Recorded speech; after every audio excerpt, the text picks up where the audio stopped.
And today our invocation will be led by Pastor David Hudson with Scott Olive Baptist Church. Thank you. Will you please come forward? Everyone, please silence your cell phone, and if you so choose, please stand and remain standing for the Pledge of Allegiance. Thank you, Pastor. Let us pray. Father God, we thank you again for this beautiful Tuesday afternoon. Lord, we thank you because we woke up and we were clothed in our right mind and activities of our limbs. We want to say thank you for that.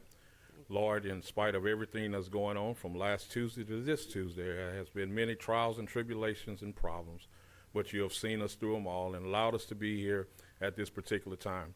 Lord, we're here asking for a decent and an order meeting, Lord, where you control it and you control the room, because you're a God of order and decency. And Lord, everything you do is excellent. So we want to thank you for this opportunity to meet and discuss the needs and the problems of our city. But Lord, we need a touch from you.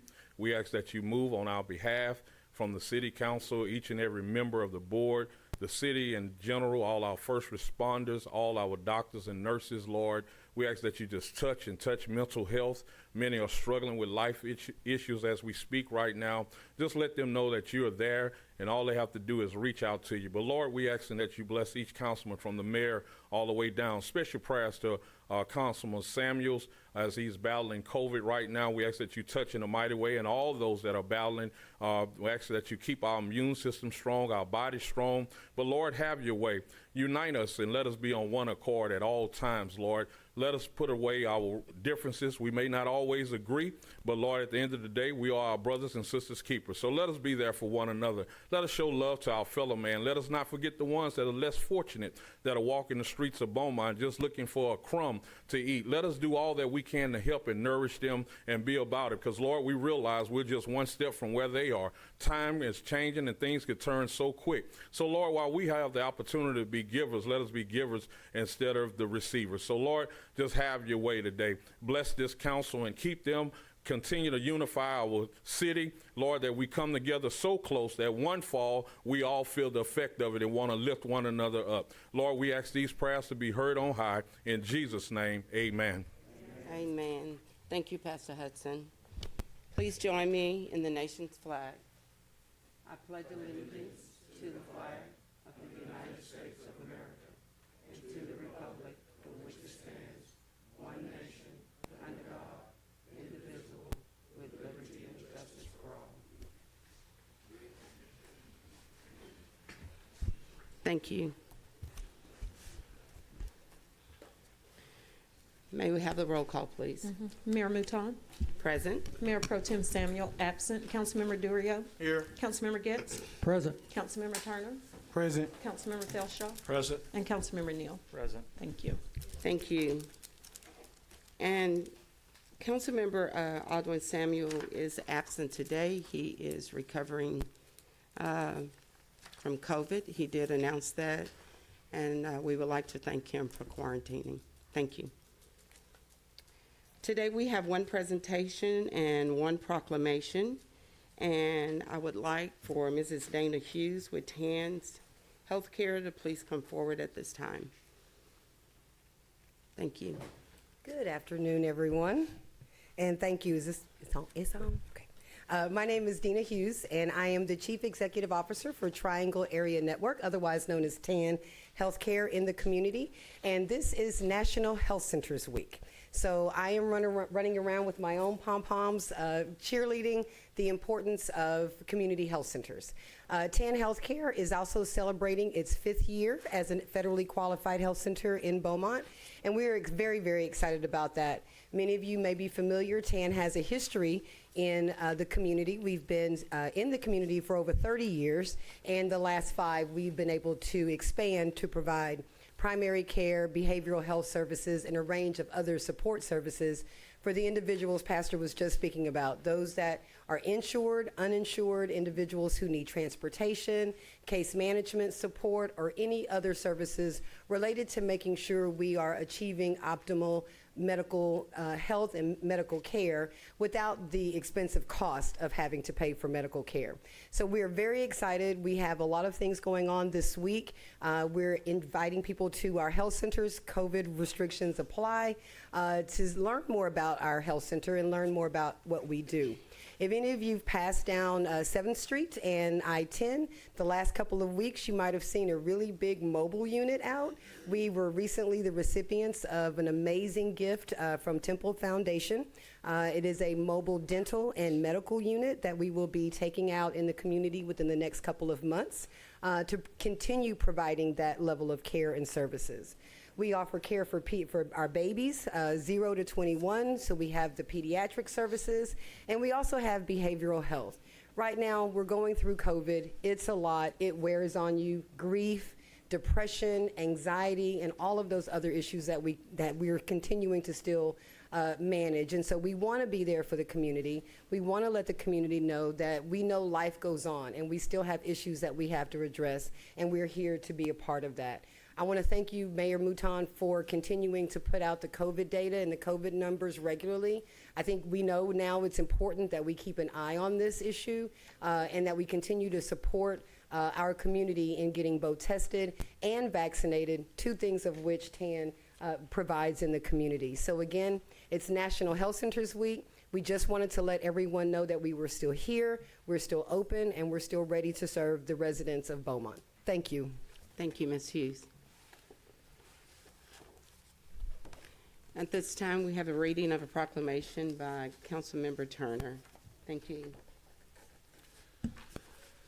Whereas Southeast Texas farmers ranchers provide citizens with access to healthful, locally and regionally produced foods through the farmers market, where we're expanding and evolving to accommodate demand for a diverse array of agricultural products, and whereas farmers market and other agricultural direct marketing outlets provide infrastructure to issue in the distribution of farm and value-added products, thereby contributing approximately $9 billion each year to the U.S. economy.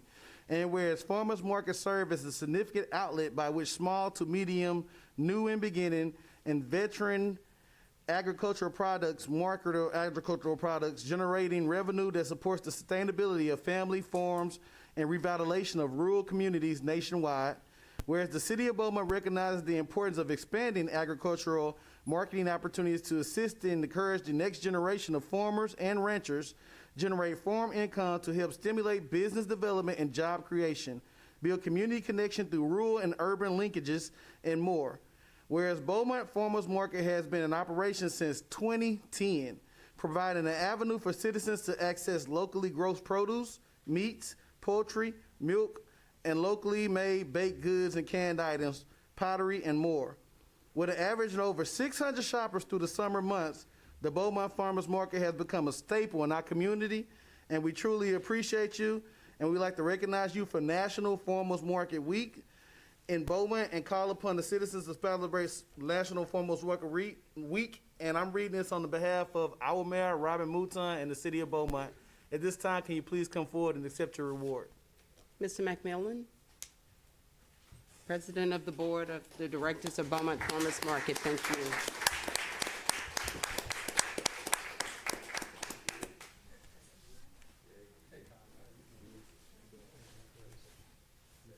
Thank you. Again, right? Thank you. No cornmeal no popcorn in there? I can bring my dad on Saturdays now.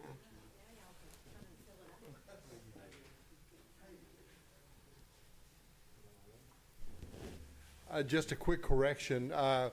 This is actually the president of the Beaumont Farmers Market. This is Becky Stedman. She and Sarah Palmer were the ones back in 2010 that decided it was been too long for a city our size not to have and cooperate with our farmers to have a farmers market. And so they started the farmers market that is reigning there today. We have been there normally as a volunteer service, and that's how I got involved. I was picked out of a restaurant one day and said, "Can you come and serve on our board?" And I went, "Me?" And she said, "Well, you come every day." every Saturday. And so it was a natural move for me, but Becky and Sarah Palmer get the reward for that. And let's give them a hand. Today, she's my helper. I am the vice president now this time.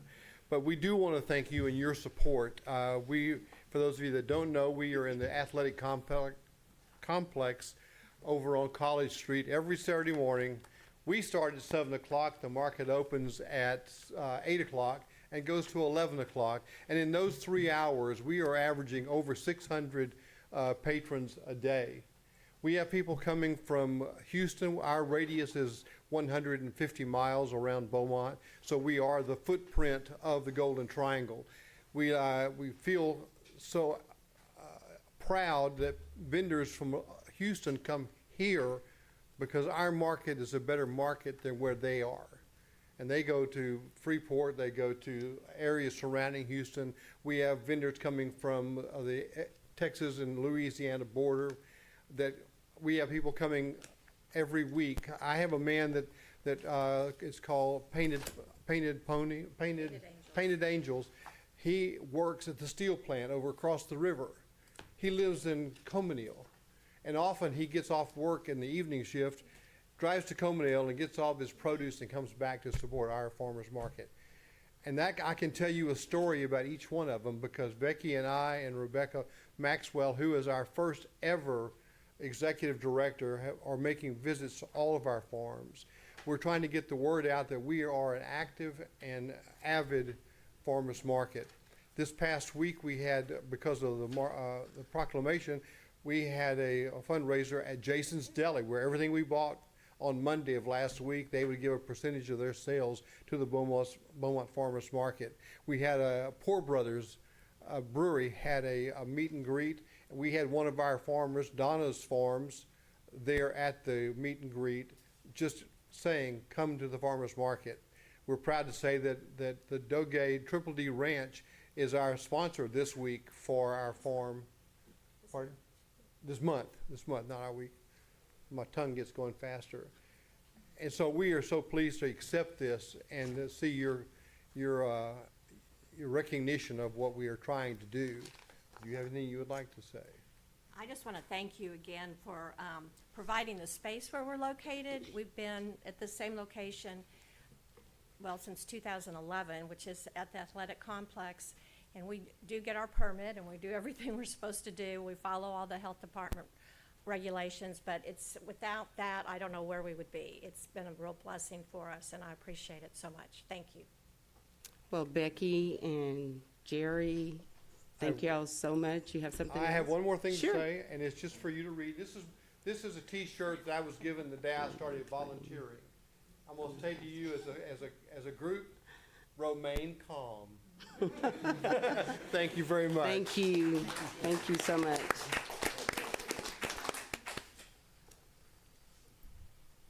Well, if you were here for the presentation or for the proclamation and you would like to leave, now is the time to do so. Or if you'd like to stay, you're welcome to stay. Also, now is the time for you, if you would like to speak, if you would fill out the green form to the back of the room, hand it to the clerk to the front of the room. Your name will be called when it's time for you to speak. You will have 3 minutes to speak. Alto Watson, 2615, and I think that's Gladys, Beaumont, Texas. He wants to speak on items 6, 7, 8, and 9. Thank you. I have something to talk about a little bit later on, but on the regular agenda here, it appears that you're going to take some type of vote on a tax rate. And it's my understanding today's the first time that the budget has been revealed to you people. Don't you think you should wait to see the budget before you take any type of action on a tax rate? I mean, that makes sense to me. I mean, if I was running my house or my business, I would want to see what my budget was before I decided what my salary was going to be. It might be more or it might be less, but I think you ought to table it for a week just so y'all can look at the budget and figure out what's going on. And that's not what you want to do, that's not what you want to do, but I would table the tax rate for a week, read the budget, and then vote on it. That's all I have, Mayor. Thank you. At this time, may I have a motion for the consent agenda? May I have a second, please? All in favor, please Mayor, signify by, I'm sorry, I apologize. I have a question, and then I have one item I'd like to pull out for the purpose of recusal based on relationship. okay, at this time, which item? Number two, just a question. City Manager, I understand that this is a 34% increase in the price of this material, and I understand it's because of where the market is right now. But I also understand that we can renew this contract 2 more times. I'm assuming that in the future, as the market corrects itself, is there a possibility that this pricing would come down? Would we consider that and look at that? For sure, and if the company's willing to keep selling it for that price, which they probably are not, so we have to wait and see what happens in 4 or 5 months, and then if they don't agree to extend it, if it's favorable to us, then we go back out for bids. We actually can't extend it. I believe the current vendor is Brentag, which. No, he's asking if they approve this today, they'll be able to extend it. Right, but I thought you were asking if we could extend the old contract with the old price. No, what I'm curious about is if if this is approved today, there's a 34% increase, and we have the option to renew 2 more times. Right. That's That's We understand correct. that the increase is because of where the market is. Correct. But when we go to renew it, let's say that 3rd time, if the market has corrected itself, do we have an opportunity to address that pricing to see it drop down from 34% Well, we don't increase? have to renew it, so if it drops in the future, we can go back out for bid again. The current vendor is Brentag, and they let the certification on their cylinders lapse, so they can't provide chlorine until they go through a fairly extensive process, like 9-10 months, to get those chlorine cylinders recertified. So once they do so, if we go out for bid again in a year or so, then we should have at least 2 vendors. And Brentag has been the lower bidder in the past, but they just can't provide right now until they fix the issue they're in. Okay, thank you. And Mayor, I apologize. My motion should have included to exclude item number 4. I need to recuse myself on that item. So I guess I should maybe perhaps correct my motion. I move to approve items 1, 2, 3, and 5, and separate 4, and vote on it separately. Okay? Okay. Okay, you've made the motion. May I have a second, please? Second. Any discussion? All in favor? Aye. Any opposed? The motion carry, excluding item number 4. Now, may I have a motion? I move to approve 4. May I have a second for item number 4, please? Second. All in favor by saying aye. Aye. Any opposed? Okay, the motion carry for item number 4.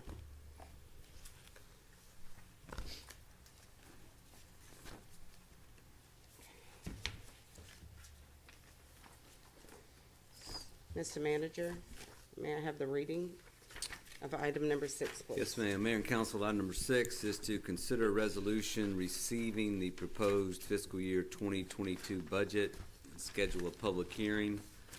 City charter requires that the proposed budget be submitted to the council at least 45 days prior to the beginning of the new fiscal year, and that date is August the 15th, which it has to be submitted before. In addition, the charter requires council to schedule a public hearing on the proposed budget. The administration recommends that a public hearing be held on August the 24th, 2021 at 1:30 p.m. here in the council chambers located 801 Main Street. Council, you've heard the reading of item number 6. Is there a motion, please? So moved. May I have a second, please? Second. Is there any discussion? All in favor? Aye. I'm sorry, I had a quick question, and I'm sorry. Okay, Councilmember Turner Yeah, has a question. Yeah, I apologize, council. For clarification, Kyle, we're saying that we're going to have a public hearing on the 24th at 1:30 p.m. and today we're receiving it due to our charter for the 45 days. I just want to make sure I heard that correctly before we move forward. Yes, been a lot, not a lot, but misinformation on social media about items 6, 7, and 8. This is what we do every year in the same manner to meet the city charter requirements and state law. So 6, 7, and 8 are something we do each and every year in the same manner. Okay, I just wanted to make sure it was clarified. Thank you. Thank you. Okay, there's a motion on the floor. You have a question? Okay. I just want to make it clear for the sake of the citizens that because of the misinformation, this is the budget that you've given to the council. Yes.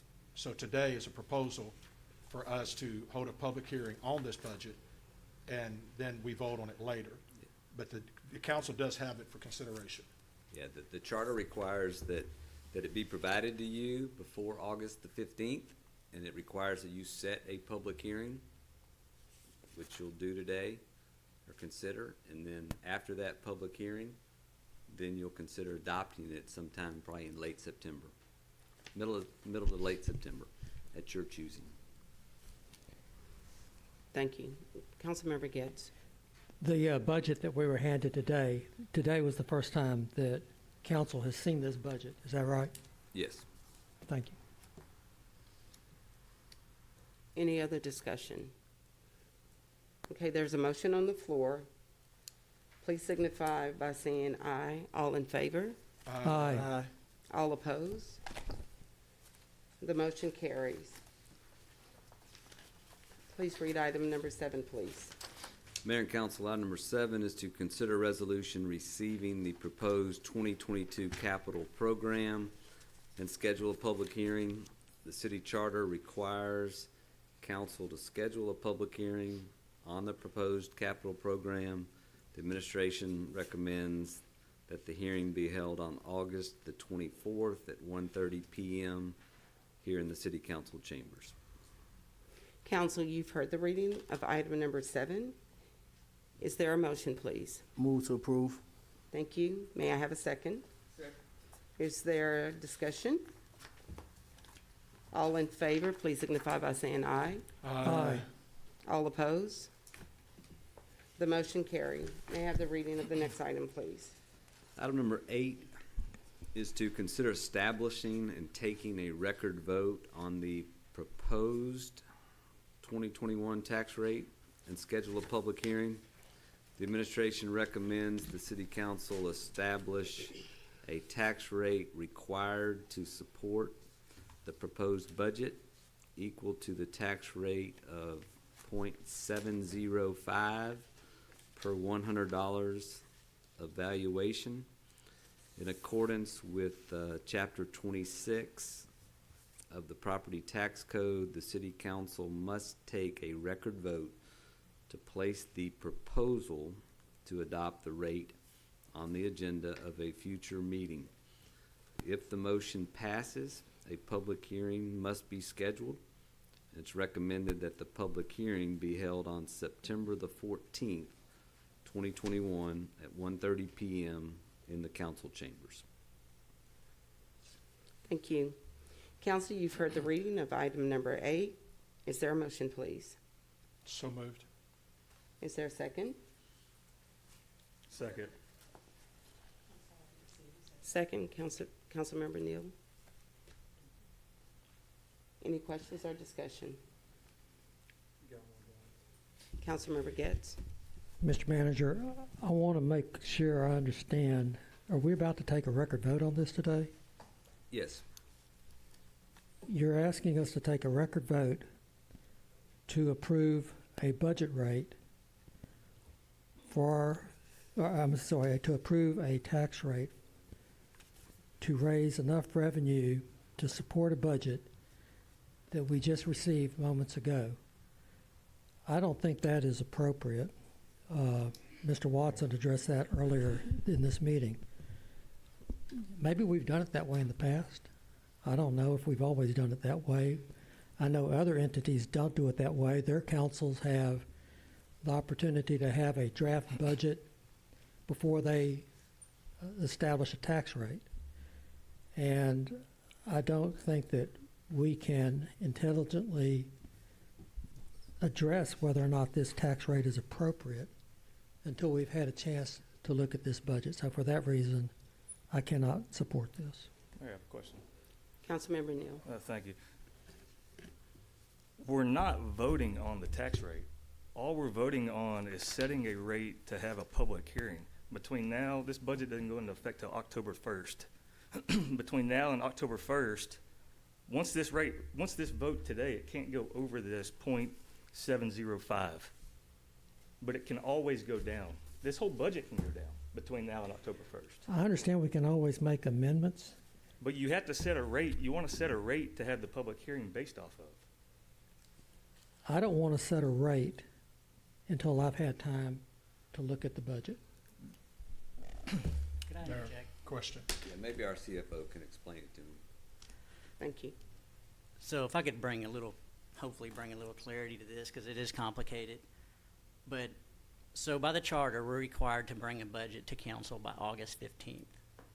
We can't bring a budget to council until we have a property tax rate calculated. Some people might estimate their property tax rate and bring it before council before they have a known tax rate they want to use. Then they probably have to go back and reshuffle some things later. We didn't get the tax rate from the county until August 4th. So that's Wednesday. So we had Thursday and Friday to plug that rate in to the budget, see what works, and get it to you today. So we couldn't have done it any sooner unless we're estimating a tax rate. And we don't want to estimate a tax rate because what you're voting on today is a record vote to be published in the newspaper. And they need to know what the rate is that's in the budget that's proposed. So the way it works, because I know we have some new council members on board this year. So the way it works is what we're doing today. We're presenting to you the budget. We're presenting to you the capital plan. We're setting public hearings for both of those documents. We're also presenting to you the proposed tax rate. That can be changed, like Councilmember Taylor said. It can be lowered.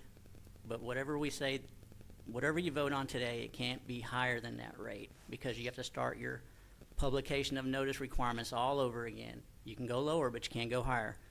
So we're setting our public hearing for the tax rate down the road. Then the next step is we have a budget work session. And then we also have the public hearing on the budget, the public hearing on the capital plan. Then we have a public hearing on the tax rate. And then later down the road, you'll actually get to approving the budget, approve the capital plan, and the last thing you do is approve the tax rate. You're not approving any tax rate today. You're approving a rate to be published into the paper for consideration. That's all. Thank you. Councilmember Getz. Todd, a couple of things. Y'all have had the skeleton of this budget for more than a week. This could have been provided to us in a draft form before today. And what I'm wondering is there any harm that would happen if we table this vote for 1 week now that we've gotten this and give us a week to look at the budget and see if we as a collective body and as individuals are okay with the tax rate as being proposed. It won't affect the publication in the newspaper and won't affect the date to have the public hearing. Would there be anything wrong? You have to have a record vote for the publication in the newspaper. Without the record vote, there's no publication. Can we have the record vote next week, or is there some deadline that would somehow catch us? That would be up to the council. What we try to do to be consistent and to be transparent with the citizens is we try to publish our hearing dates for the budget, the capital plan, and the tax rate at the same time. That way they're not reading two of the public hearings and thinking, oh, that's all they have this year. If you publish two of the hearing dates this week and wait later to do the tax rate, they could miss it or get confused. It's being consistent with what we've done the past 16 years I've been here. No one on council's ever had an issue with this before. So I don't understand what the confusion is this year. A big difference, to me at least, is the amount of revenue that we're going to be acquiring as a city because of the unprecedented raisal in property tax values. So if you don't mind, if I could address that too.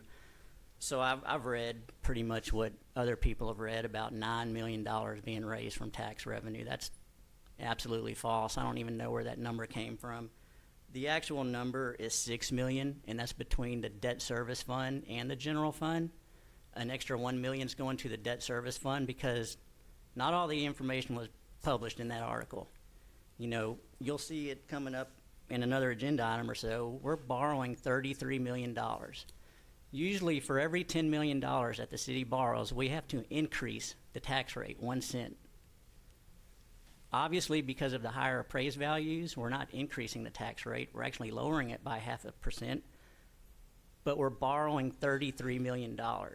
It's never happened before where we've borrowed that much money and not had to increase the tax rate. So yeah, we're receiving more property tax revenue, but it's for the inflation and it's for the payment of this debt.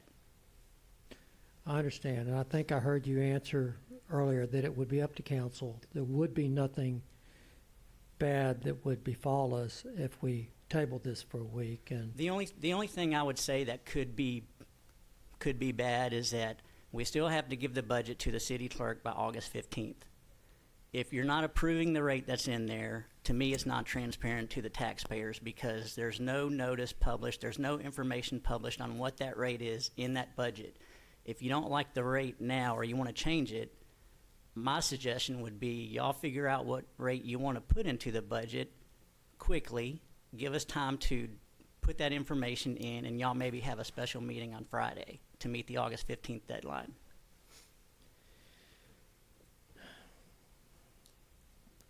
It's hard to figure out a tax rate when you haven't seen the proposed budget until today. That's why it's proposed, and it can be worked on by council in the future at the hearings and at the workshop. You have plenty of time to address the actual rate. Thank you. Mayor, Councilmember Turner. I noticed I have a few emails and a few inboxes and a few people worried in reference to us actually raising taxes. For clarification purposes, what I'm looking at is showing is actually decreasing 0.5 cents, correct? Because that information is out there saying taxes are being raised, and I asked a lot of people to tune in if they couldn't make it to actually get clarification on that particular question. What they pay could be actually increased because the appraised values are going up. They're not going up for everyone, but I'm certain that most households and businesses, their appraised values are going up. So yes, in actuality, they will pay more taxes, but it's not because we're raising the tax rate. We're actually lowering the rate. But I get it. They will pay more taxes, the majority of them. So clarification, the city of Beaumont isn't raising their taxes. The city of Beaumont is actually, that's the part, you know. Their appraised values on average have gone up about 12%. That's on average across the board. And so that does bring in additional revenue. And when people pay taxes that live in the city of Beaumont, they're paying about 25% of their tax bill to the city of Beaumont.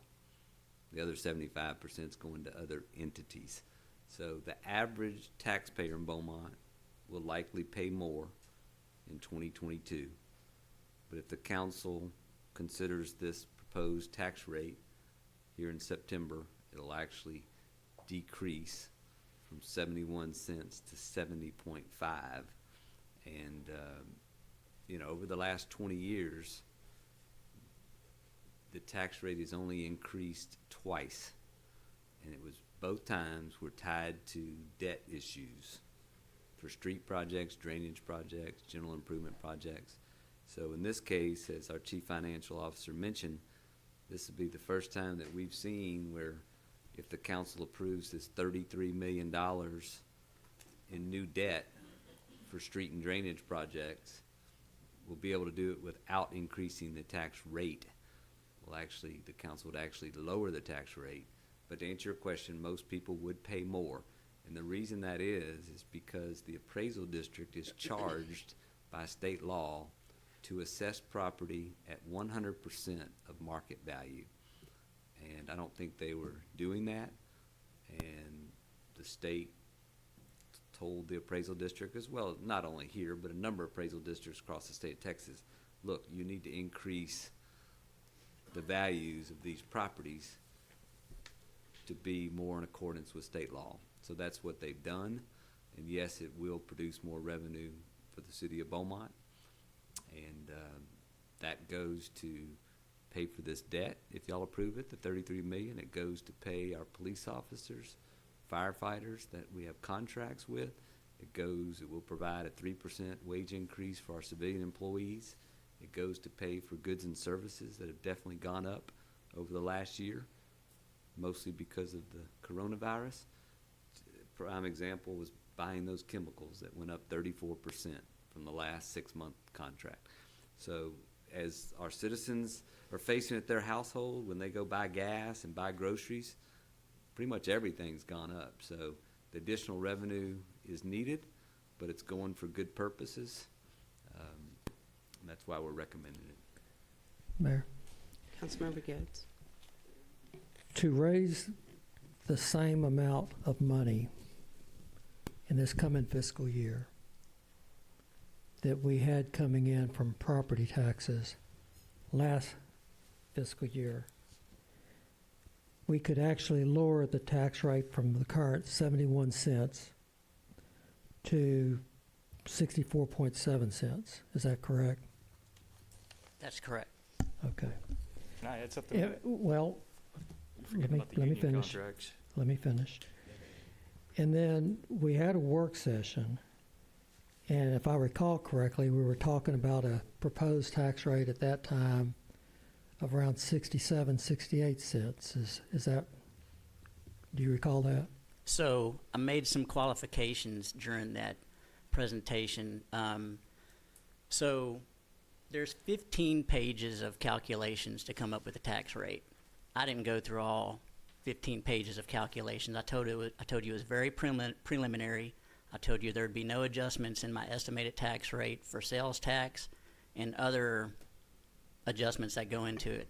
So what's happened since that point is that I told y'all during that meeting, as appraised values go up, your no new revenue rate goes down.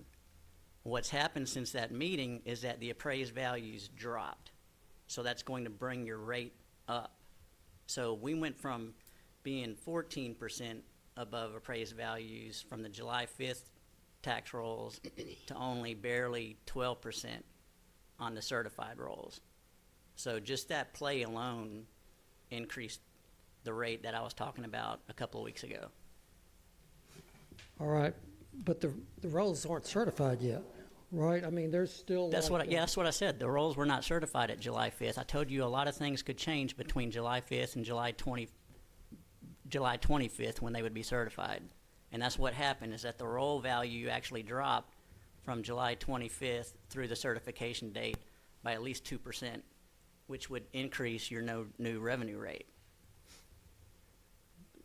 You The also roles still are stated not- That's why you didn't want to make, you didn't want to say what it could be. Right, I didn't because of want to that. go out there. I was just trying to give y'all, I was trying to basically tell y'all we could probably lower our tax rate. Now, if we didn't borrow $33 million, we could certainly lower it a lot more. Thank you. The roll's still not certified. There's still there's millions of dollars that haven't been addressed by the tax offices. They're under protest. Once you get to 95% certified, we get a certified roll. They're required by law to give us that certified roll by July 25th, So it's 95% certified. at least. Any other discussion? So, Again, City Manager, again, I know that we've heard from our citizens this year. Fix my water, fix my sewer, fix our roads. And we as a council, we try very hard to listen to them and to provide those basic services that are critical for our community. In order to do that, we're looking at this 33 million. And yet we're still able to drop the tax rate by 0.5 cent. So we're not increasing, we're decreasing the tax rate. I understand the revenues are going up.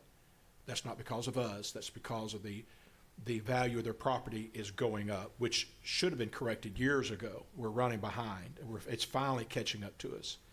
But if we don't borrow that money, we can lower the rate. But if we don't borrow that money, we can't do the work that we need to do. That's correct. So we as a council, we do get caught in that catch-22. We want to fix everything, but we can't do it without revenue. And this is one time when we can borrow the money, do the work, and still decrease our tax rate and not have an increase. And much of this, as far as the process we're going through, you do this every year. This is nothing new for the council. Is that correct? Same manner for many, many, many years. And much of this is being driven by state law and the charter of the city of Beaumont. It's all driven by those two factors. And much of what's been on Facebook and social media has been half-truths and misinformation, which is very unfortunate for our citizens. Exactly. Thank you, Mayor. If I could just clear up one more mistruth out there. I've read it also that there's going to be a mandatory election because we're over a certain threshold. We're under the voter approval rate, so there will be no mandatory triggered election on the tax rate. Thank you. One last thing, Councilmember Mayor. Getz. Okay, so I keep hearing misinformation and mistruths, and yeah, I posted something on Facebook because when I saw something on this about doing a record vote without having been provided the budget yet, it bothered me. And I'm learning today that we could put this off a week, give us time to look at the budget before we make this, and not have any consequences befall us. But, yeah, you know, I don't think it would even do me any good to make a motion to table it because I'm confident that that would be voted down or not even seconded. My preference would be that we be given the proposed tax rate like we were, and that was a proposal. I understood that it could be changed, but also a preliminary budget sooner so that we can be thinking about these things as we come across to this August 15 threshold. That's all I'm asking. I think just because we've done it one way in the past before doesn't mean that we should necessarily lock ourselves into that in perpetuity. I think it would be transparent to do it, and I would appreciate consideration to that being done. I would just make a comment on the delaying it 1 week. Like I said, we have to get the budget to the clerk by August 15th. If you delay it a week, it'll be past August 15th, and you would have a budget out there where no one knows what the tax rate is. To me, that's not being transparent with your citizens. Also, once again, can you make a clarification that we will not vote on this until September 14th, 2021, correct? Yes, September 14th is when the public hearing is scheduled for the tax rate. We can also go ahead and adopt the budget, the capital plan, and the tax rate that day if council wishes. And we are only taking a record vote so that it can be posted. So that it can be posted in the newspaper, the website, and on our local TV. Thank you. Councilmember Turner. And for clarification, we have full access to pick up the phone and talk to y'all about anything that we need to prior to putting anything out there, getting anybody kind of mixed up or confused, correct? Yes. And with that being said, once again, we're at that point where I'm asking questions because I'm getting inboxes about certain things, and right now it's being put in front of us, and just because we're locking in this rate, we can't go up, but we actually can go down. I have heard y'all say that several times, so I want to make sure it's fully understandable to the public. We're not locking in the rate today. You can't actually go down. You can. You can. Correct. Okay. And we have full access to pick up the phone at any time and ask y'all anything before putting it out to make sure it's accurate. Yes. Thank you. Thank you. Any I apologize. I do. But That's okay. you know, I will say that I'd be the first one on this council to admit that there are times things like this seem so convoluted. So many times I have to read things over and over again. And there are times that I call and talk to the city manager or to Todd because I have questions, because I do struggle sometimes just with the verbiage. But in your defense, I just want to read again this one line that for me made it very clear, where it says that the city council must take a record vote to place and the key word there is proposal to adopt the rate. It did not say to accept the rate, a proposal. And so again, I understand how this can be complicated, but you know, I know that the staff, you guys do the best you can to communicate this to us in a way that it can be understood. But for me, the thing that grabbed my attention was the word proposal. And so I just hope the citizens understand that our staff are doing the best job they can to put this out there and the simplest language they can to communicate a very convoluted issue. Mayor, I have a question. Councilmember Neal? I'm just curious what Councilmember Getz's proposal is to delay this until when and try to accomplish what? I would like to look at the budget that was handed to us today to see if I agree that the amount of revenue that we're projecting to raise through this tax rate lines up with the amount of revenue that is in the budget. But can't you do that between now and October 1st? Yes, I suppose I can, and I will go ahead and vote yes based on the conversation that we have had today. So, understanding that it is a cap at 70.5 cents and it can go down, I think that's an element that factors in. So, yes. Councilmember Duria? One question. I just want to make sure, before we do a final vote on the budget, tax rate and all that, you said there will be, part of the process is to have a work session to discuss it. Yes. Absolutely. Any other discussion? Okay, so will the clerk make the call? Yes. Thank you. Mayor Mouton, Yes. Councilmember Durio, Yes. Councilmember Getz, Yes. Councilmember Turner, Yes. Councilmember Felshaw, Yes. and Councilmember Neal. Yes. Thank you. Okay, the motion passed. Thank you. May I have the reading of item number 9, please? Mayor and council, item number 9 is to consider authorizing publication of a notice of intention to issue certificates of obligation in an amount not to exceed $33 million. On July the 20th, the City Council discussed the proposed 2022 capital program. The proposed program included $16 million for the street rehabilitation program, $4 million for citywide ditching, $2 million for stormwater point repairs, $4 million for the Threadneedle stormwater line repairs, and $7 million for an asphalt overlay on 4th Street. The proposed issue in an amount not to exceed $33 million would be used to fund those projects. Issuance of the certificates of obligation are tentatively scheduled for September the 28th, with the delivery of the proceeds by late October. The administration recommends approval.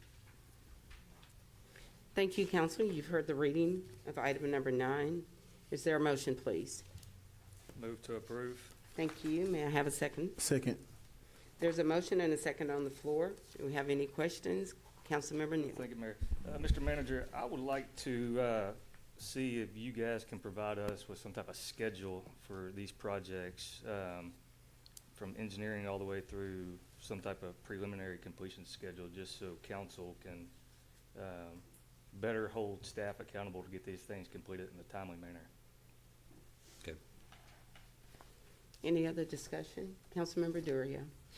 Once this money is received, can it, what we're working on or what we're using that money for, can it be changed or moved around, or does it have to stick to these right here, what's on this proposal? It has to be used for these purposes, but the dollar amounts can definitely go up and down. So if you wanted to spend more, for example, on street rehabilitation, you could, less on, for example, ditching or the point repairs. That 4 million, that's just a projected number for the Threadneedle stormwater line repairs. We talked about that in executive session.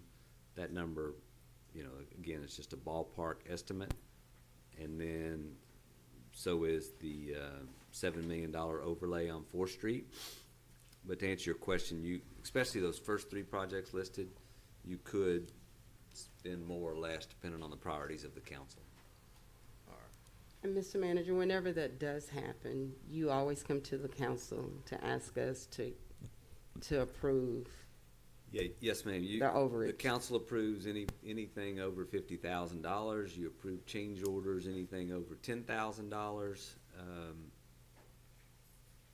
The council in prior years they don't do this very often, or they have not over the last 20 years, but one example is at one time we had $5 million earmarked for improvements at Riverfront Park before Hurricane Harvey, and we needed additional money.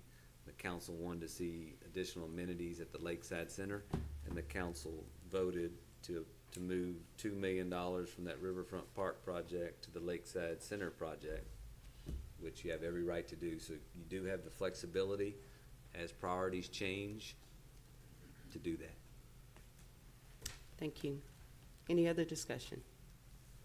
All in favor of approving item number 9, please signify by saying aye. Aye. All opposed? The motion carried.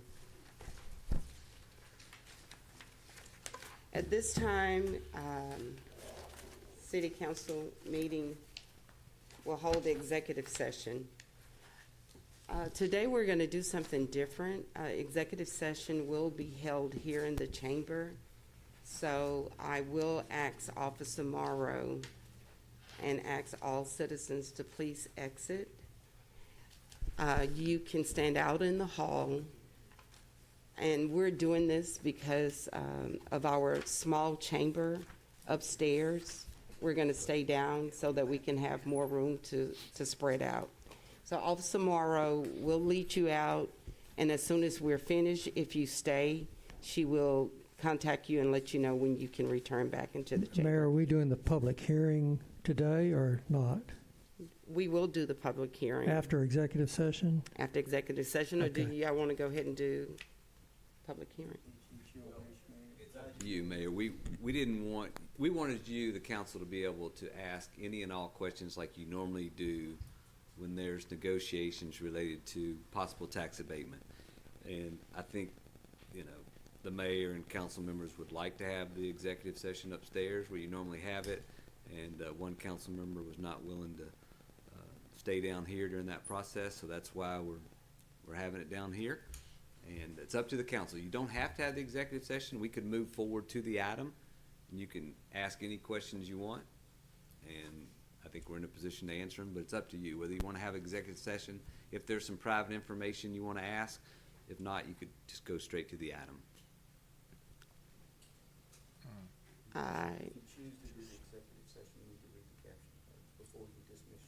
Okay. We're going to proceed as follows to the executive session.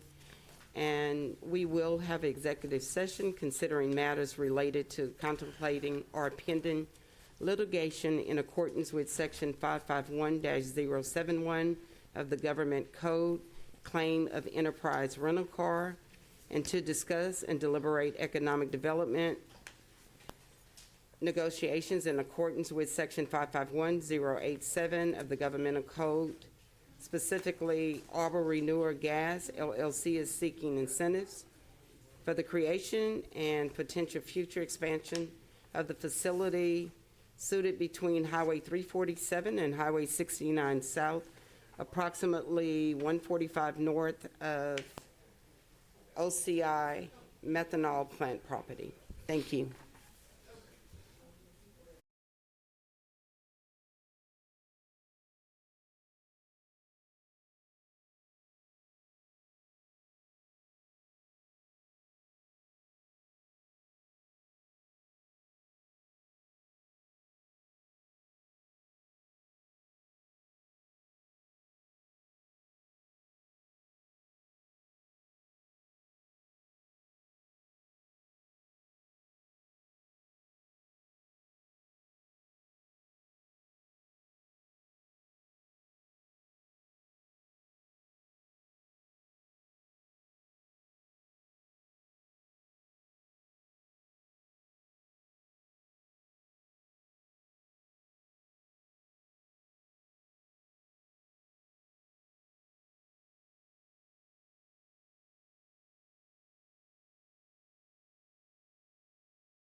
used to attend my church. He doesn't now, but they did at one time. He was the broadest over at Market Basket on 105 in East Texas. What's his name? Probably a guy in his 40s. 40s. I think I know.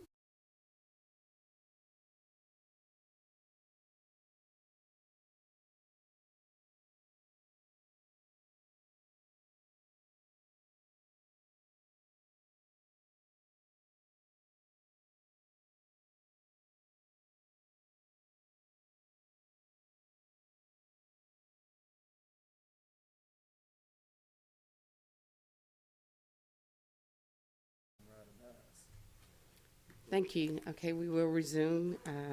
Mr. Manager, can you take us into our public hearing? Yes, ma'am. Mayor and council, item number 10, I'm going to go through the item, and then a public hearing is required, Mayor and council. So the item is to consider authorizing the city manager to enter into a tax abatement agreement with Arbor Renewable Gas, LLC. Arbor Renewable Gas plans to design and construct a manufacturing facility that would utilize what is called woody biomass as a feedstock. The process would produce syngas, which can be further processed into either renewable gasoline or renewable hydrogen. So Arbor Renewable Gas is requesting tax abatements in order to move forward with the creation of their proposed plant situated between Highway 347 and Highway 69. The initial investment is estimated to be $325 million, creating 20 permanent jobs and approximately 300 construction jobs. The proposed agreement would result in an abatement of city taxes on the new development in the amount of 90% for 10 years towards Unit 1. Unit 1's that estimated $325 million project. If constructed, Units 2 through 4 would result in an abatement of city taxes on new improvements in the amount of 100% for 10 years. And the company is being represented by Griffith, Mosley, and Johnson, and Megan Gallion and John Johnson are here today, and they've been working with city staff on this project, and I'd like to thank them. I'd like to thank Chris Boone and Bart Kowiak, Todd Semino, Molly Villarreal for their work on this, city attorney Tyrone Cooper. We recommend approval. Be happy to answer any questions you may have. Thank you, Mr. Manager. I will now open the floor for the public hearing that was just read. If you have any questions, please fill out the green slip to the back of the room. Hand it to the clerk.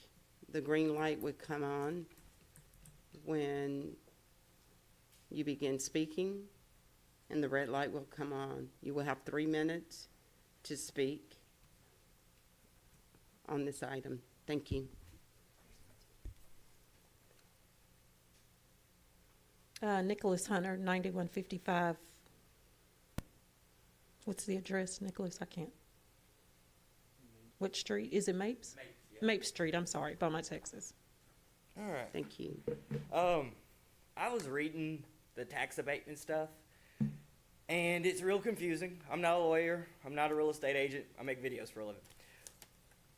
It raised more questions for me. Like, I think it's a good thing, right? Like, there's a company that's trying to do more work and employ more people. So to me, it seems like it's a good thing.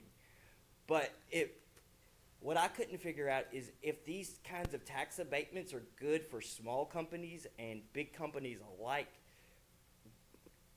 There's been times I've asked how to find out how much the mobile plant has actually, not mobile, but the plant's downtown, how much they actually pay in taxes to the city. And the more and more I go to research that, I keep finding abatements and laws and all these different things that I don't understand. So I go and do more research, and then I find out, and I still to this day don't know how much the big corporations that we have in the city that are closing the doors on the employees that live in the city, how much they pay to the city in taxes, right? If this abatement is to spur jobs and growth, and we're not going to collect taxes on this piece of property to help the small business. I imagine that we probably did that with big businesses, but now those big businesses can just close their doors to my neighbors and friends and church members whenever they want to. To me, that kind of stuff doesn't make sense, and I may be completely wrong. I may be completely off base, but that's why I'm here, is to ask these questions. Because these are, when I'm in my neighborhood or going into small businesses to try and help them generate more income, those are the types of questions they ask me. Why am I going down and supporting city council and doing all these things when, history says that they're not going to get it done? And I always come back and say, go look at the projects that they've actually completed, like the capital projects that y'all done. Y'all done a great job with that. I mean, Kyle, every one of these plaques I see at these new buildings that we put up, Kyle's name is on it. So he's definitely doing something right. But I just don't understand how, if it's supposed to help spur small business, why do we do it for big businesses that just shut the doors on my neighbors? So, Mayor, I'm going to stick to facts, if that's okay. I just tell Mr. Yes, Hunter, please. thank you for being here. There's a list in the budget on page 84. We have agreements with 23 companies. It tells you how much they are projected to pay in 2022, how much they paid in 2021. So we have agreements with 23 companies that are projected to pay us next year $17.5 million. okay. So you said it's on the budget. I can't page go back and 85? forth with you, but you can get with this guy right here, All our right. CFO. He can give you the. Okay. Yeah, that's what yeah. So Yeah, you I'm said sorry. page 85? Page 84 in the 84. proposed budget, yeah. Okay. It'll list out every company and how much they're projected to pay Right. us. What I'm asking you, though, is that in the agenda packet for today's meeting? No? Not this backup Okay. information. No. All right. That, I yeah, knew you were gonna separate talk. apart. No problem. All right. Thank you. That's all I have, Mayor. Thank you. If there's no one else, then I will close the floor for the public hearing. Thank you. Mr. City Manager, do you have any other comments on the? No, ma'am. Okay, thank you. At this time, we will go to public comment. I'm sorry, I'm so sorry, I'm so sorry. May I have a motion, please? I so move, and we're addressing item 10. Item number 10. Yes, I so move. Thank you, and may I have a second? A second. All opposed? I'm sorry, all in favor? Aye. Anyone opposed? The motion carry. Thank you. At this time, we will go to public comment. If you haven't already done so, please fill out the green slip at the back of the room. Pass it to the clerk. The clerk will then call your name. Once you get to the podium, you will have 3 minutes. The green light will come on. At the end of your three minutes, the red light will come on. Eric Petrie, 3705 East Lucas Drive, Beaumont, Texas.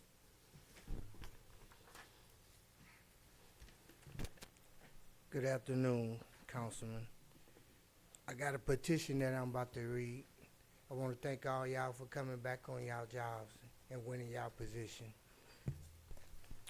My petition is to the City Council of Beaumont.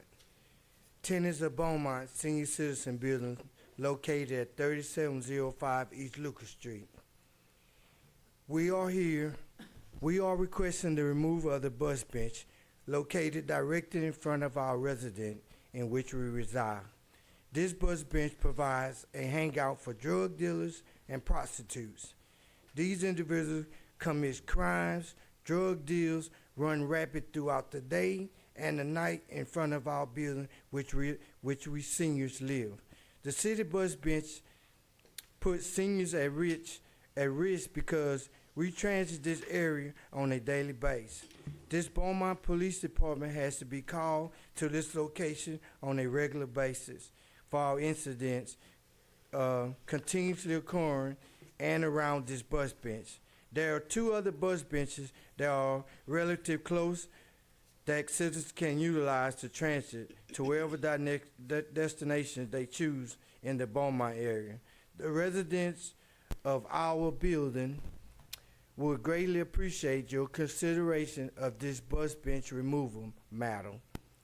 We have also attached a list of resident signatures agreeing to request for this bench removal.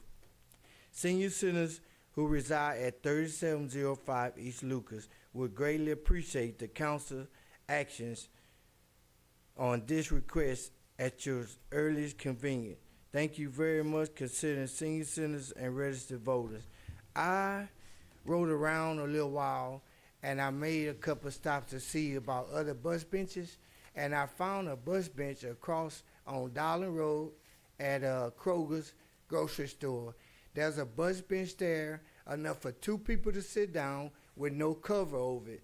This particular bus bench in front of our resident has a cover and enough for 10 people to sit down at, and all they do is hang out and harass the citizens. If our citizens come out for a breath of air to get out their apartment, they may run up to them. You got any money? I'm hungry. We don't need that there.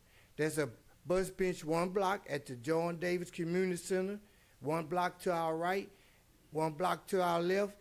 On the corner of Lucas and Concord is 2 bus stops right there. That if we call for transit for the bus station, they pick us up at the front door. The bus stop is terrible, and we asking for any help. And I think we's in Mr. Taylor Neal district. We really need help with this. I got copies for each one of y'all if I can pass it. If you'll give it to the clerk, she'll make sure that we get it. Thank you. Okay. Thank y'all for listening. Okay. Thank you. Thank you.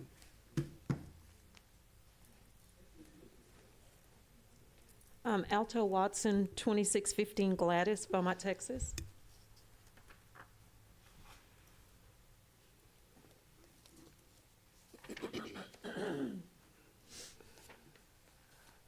I'm back again here to advocate for the city council to try to talk about bringing the Battleship Texas here. I've been involved with the executive director.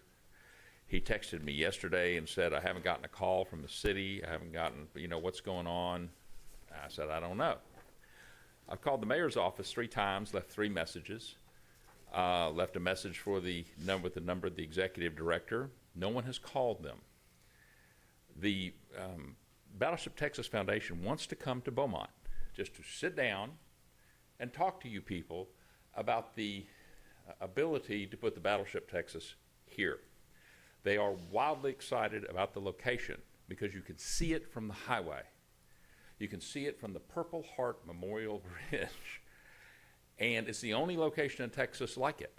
There's no place else to put it where you can see it and the motoring public can visualize it. I'd be willing to go to Houston and bring them over here just so y'all can talk to them. If it costs too much money, I'm a lawyer. I'm not a, I don't know how much it would cost. But certainly if they could reflect those costs to you, then you could go, no, hell no. We don't have that kind of money. It's useless, okay? However, if you want to redevelop the waterfront, what better prop could you have than Battleship Texas? It's a real tourist attraction. What tourist attraction is there in downtown Beaumont, Texas? That would be nothing. 0. If you want to develop the waterfront, why don't you develop the waterfront to where people will come to it versus a grassy knoll, so to speak, the grass that's out there for people to sit on, which is fine, which would be a good addition. This looks really good. Can you imagine the Battleship Texas parked here with 1,000 people going through it, or a wedding on it? The Natchez River Festival would take on a whole new aspect. You could unveil the King of the Natchez on the fan deck of the Battleship Texas. There's a million different, and he had great ideas. They have sleepovers. They have, Boy Scout jamborees. But if you want to have a tourist attraction, why not go get one? Or at least why not go talk to these people about it? I'd be happy to help it. I know that Mr. Getz has been involved with this. And what better, I thought about, they actually want to take a look at the AT&T building to see if they could use it for a naval museum. What better thing than the Battleship Texas W.L. Pate Battleship Texas Museum. Shireen Cook was going to come here today, and she had to go to Florida, but she's going to come next week, and she's for it also. So call them, call me, ask Mike. He's got the numbers. Let them come over. You just spent an hour on how to spend money to give someone a tax abatement, which I agree with. But you gave those people an hour how to spend our money. How about giving someone an hour about how to get money in downtown Beaumont, Texas, to revitalize your waterfront? Thank you. That's all I have, Mayor. Thank you. Is there anyone else that would like to speak? I'm going to move to council member comments, and I'm going to start with you, Councilmember Neal. No comment, Mayor. Thank you. Councilmember Felshaw? No comment, Mayor. Councilmember Turner? About the rise of COVID, I like everybody to take precaution. As you know, we have members on the council that are currently dealing with it. My prayers goes out to family members of the council that are currently dealing with it. Me personally, I have a young man I mentor. Last night he called me around 11:30 p.m. Woke me up out of my sleep. His mom passed due to COVID. So my message is not to put this young man's business out there, but it's to take this thing serious, because deaths are actually happening. We all have kids, family want to protect. So as these numbers rise, our health director asked us to, encourage wearing masks, and I support that 100%, because we got to protect not only our own families, but the people who actually can't protect themselves. On tonight, the Harlem Globetrotters will be in town at Ford Park. So if you have families and you're looking for something to do, I think that'll be a great thing. Nigel Pearson, I want to shout him out. He just finished a basketball camp. He had 125 kids, and he did it completely free to the community. So I want to take my time out there in my Publix comments. He's a professional basketball player, and he just did a basketball camp free to the community with 125 kids. So I just want to keep on encouraging good things in the community, and I'm looking forward to see what we can do. Thank you. Councilmember Duria. I'm just going to piggyback on what AJ said as far as COVID goes. We have to protect ourselves despite the mandates that we can't mandate. We still have to protect ourselves, and we have to protect our citizens. So be smart. This thing is real, and it's killing people every day. That's it. Thank you. Mr. Attorney? City Manager? I am so sorry. Councilmember Getz, I am so sorry. I forgot you were sitting over there. Thank you, Mayor. On the COVID, I want to report that my wife is feeling better. She's working from home. She's walking up and down the driveway. She did take a test yesterday, and she is still positive. I took a test yesterday, and I am negative. We are isolating in our house. It can be done. It's not fun, but it is necessary when you have a family member that is positive. I did not ask Mr. Watson to come today to talk about the Battleship Texas, but since he brought it up, I will renew that I think it would be appropriate to have a workshop to bring the people from the Battleship Texas Foundation come to talk to us about what would be necessary to make that happen. And if any council member decides they want to second that, I think that would be a good thing. Ditto for the food truck park. I showed some illustrations of what a food truck park could look like. And so I think both of those things are worthy for a workshop. Mr. Manager, do we have any workshop planned on anything for downtown developments in the near future? No. Okay. So those two things are hanging out there. The third thing that I think we need to have a workshop on is on the homeless situation. Chris Boone authored a comprehensive memorandum that kind of detailed a 15-point list of recommendations and a checklist of things that we need to consider as a council to address our homeless situation. Again, I think that is something that is worthy of having a workshop on. We cannot ignore the fact that House Bill 1925 is about to take effect in a couple of weeks, and we are not prepared for that. We don't know how we're going to respond to that. The police do not know how they're going to respond to that. We're going to need to give them some direction, and we need to talk about it. So, again, if anybody wants to second any of those three items, I think those would be appropriate for further discussion at a workshop. That's all I have. Thank you, Councilmember Goods. Councilmember Neal. Thank you, Mayor. You know, a lot of the citizens are led to believe that council does not care about Battleship Texas. Several months ago, prior to Councilmember Getz bringing this up, I forwarded our city manager an email that kind of talked about some of the facts of Battleship Texas, and I'm going to encourage our city manager to reach out and confirm these facts that I have. But Battleship Texas right now costs about $2 million a year to operate.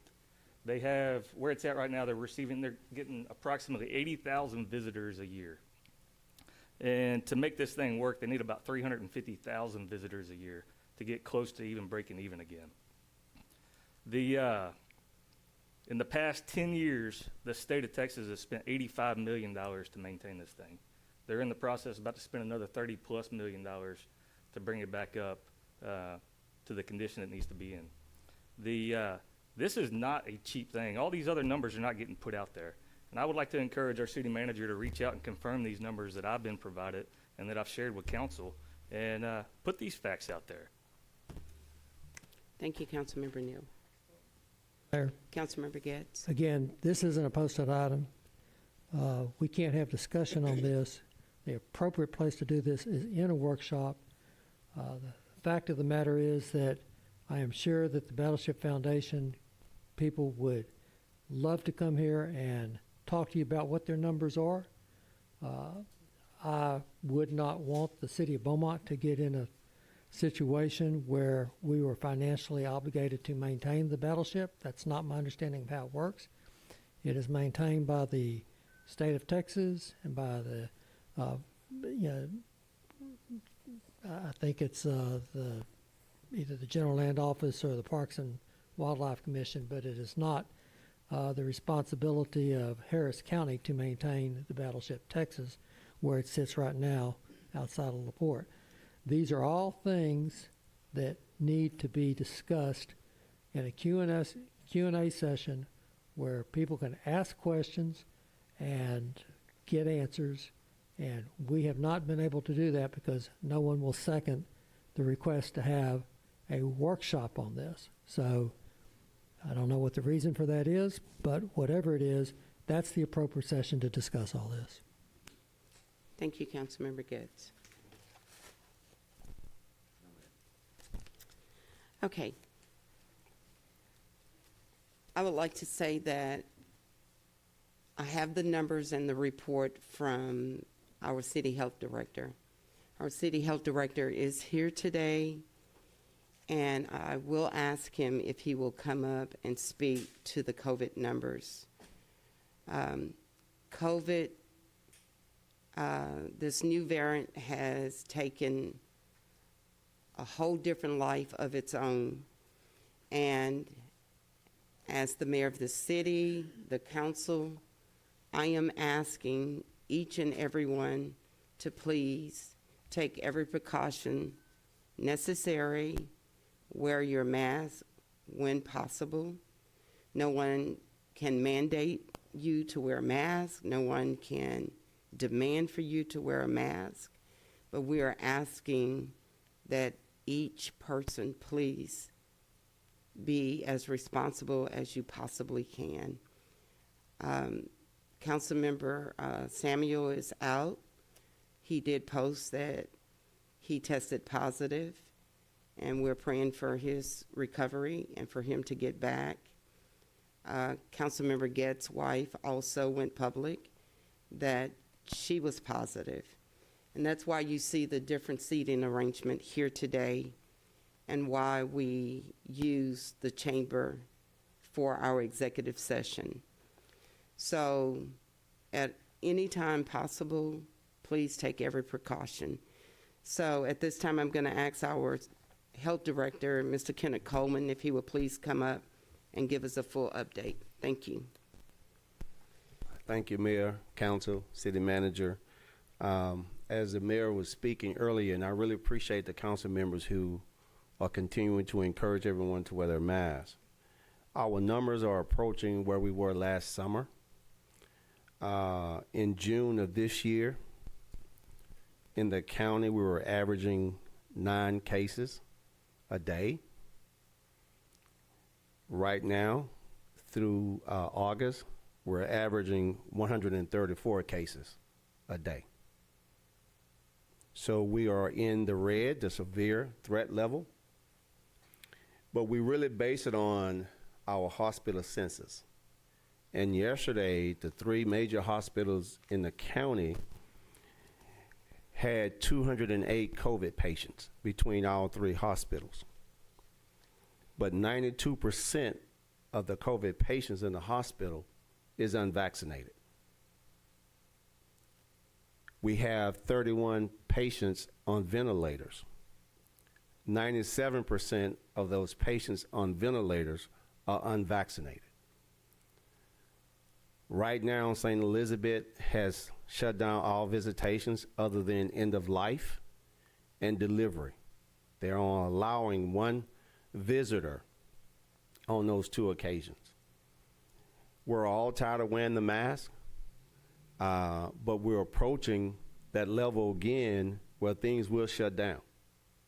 This Delta variant is more contagious, which means that it causes more severity, it causes more disease, and as we can see, it causes more people to be hospitalized. So we're asking, public health is asking, that we continue to encourage everyone to wear the mask. We're encouraging everyone who medically and is age eligible to get vaccinated. Our schools are getting ready to start. Some have already started. And right now in the county, countywide, for ages 12 to 15, we only have 27% of our kids that's been vaccinated. 27%, but that's only received 1 dose. Fully vaccinated for 12 to 15-year-olds countywide is 14%. 14%. And now with the new guidance from TEA for our school districts, it's concerning because this year schools do not, and I repeat, schools do not have to do contact tracing. Meaning, if John Doe tests positive, the school does not have to notify parents of John Doe classmates who was within 6 feet of John Doe. Secondly, part of the guidance, if a kid is identified as a contact and the kid is not exhibiting any symptoms, they are asymptomatic, then it's left up to the parent to decide whether or not they'll keep the kid home for quarantine or they can send the kid back to school. That's the new TEA guidance for our public schools in Texas. It's very, very concerning for us as public health. It's as concerning for our educators, which would definitely have an impact on our community. So, public health, we're just asking you guys to continue to encourage people to wear the mask, encourage the ones who can medically and age eligible to get vaccinated, because we're at a point now where things are not looking good. Things are not looking good locally as well as statewide. Mr. Coleman, could you also state the fact of ambulance service, how it's Yes. affecting? So when we look at hospitalization, we have to look at the healthcare system as a whole and how that impacts the healthcare system. Prior to COVID, you call 911, someone arrives anywhere between 5 to 8 minutes. Now you call 911, it may be 30 minutes or an hour before they arrive. And the reason for that is when we transport a patient to the hospital, that patient belongs to the paramedic until the hospital receives that patient. But when our hospitals have 81 COVID patients and 40 of that 81 is holding in the ER, so that paramedic may have to wait at that hospital 4, 5, or 6 hours before the hospital receives the patient. So that length of time, that takes that unit out of service. So when you start hearing citizens complain about why is it taking so long, I've called 911, that's part of the reason. That's part of the reason. And I thank you for that information, because just on yesterday, my dad was with a friend that called him for help, and when they called the ambulance service, it took them 2 hours on yesterday to pick him up, and it was someone unbeknown to them that had COVID. Yeah. And it also impacts other medical care. Right now, the governor is asking our hospitals to postpone elective surgeries. Last year, what we saw, cancer screenings was postponed. People have to put off mammograms because we couldn't gather. So it affects and impact everything. And so it's going to take all of us to help with this. Now, I believe in freedom, but with this freedom that we do have, I believe comes responsibility. And we're responsible to ensure that we watch out for one another, because this is really looking bad right now. It's really looking bad. But again, I really appreciate you guys showing good leadership by wearing your mask and keep encouraging our citizens to get vaccinated if they can medically, as well as age eligible. And if not, we'll just ask them to continue to wear their masks when they're in a crowd of people. Thank you so very much. Thank you. And I was going to ask Mayor if you would like, we can put an item on the agenda that will allow for discussion at council meetings as we go forward, so we can discuss the COVID situation with our health authority and among yourselves. Thank you, and we will look into that. You can't ask a question, but you can make a comment.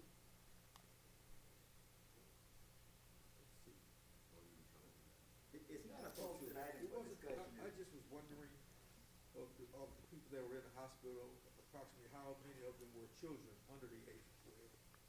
Since they can't be vaccinated, they're not age eligible to be vaccinated. I can make this comment. Per the news on yesterday, Texas Children's Hospital is to full capacity, and they are flying children out of the state of Texas. And that was on CNN yesterday. So with that being said, that will conclude our general meeting. Thank you for coming. Have a blessed day.